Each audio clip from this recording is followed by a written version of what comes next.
حضرت ابو ہریرہ رضی اللہ تعالیٰ عنہ بیان کرتے ہیں، رسول اللہ صلی اللہ علیہ وسلم نے فرمایا، ایسے فتنوں کے آنے سے پہلے نیک اعمال کرنے میں جلدی کار لو جو طریق رات کے ٹکڑوں کی طرح ہوں گے۔ آدمی صبح کے وقت مومن ہوگا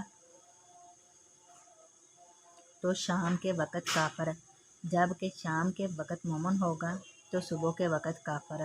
وہ دنیا کے مال و متاع کے عوض اپنا دین بیچ دے گا۔ حضرت ابو ہریرہ رضی اللہ تعالیٰ عنہ بیان کرتے ہیں، رسول اللہ صلی اللہ علیہ وسلم نے فرمایا، عن قریب ایسے فتنے پیدا ہوں گے کہ ان میں بیٹھنے والا کھڑے ہونے والے سے بہتر ہوگا، کھڑا ہونے والا چلنے والے سے بہتر ہوگا، اور چلنے والا دوڑنے والے سے بہتر ہوگا۔ جس نے ان کی طرف جھانک کر دیکھا تو وہ اسے بھی اپنی لپیٹ میں لے لیں گے۔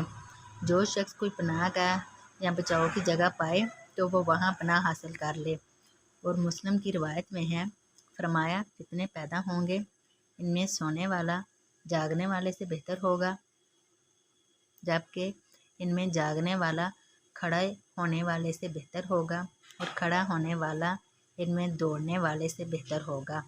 جو شخص کوئی پناہ گاہ یا بچاؤ کی جگہ پائے تو وہ وہاں پناہ حاصل کر لے۔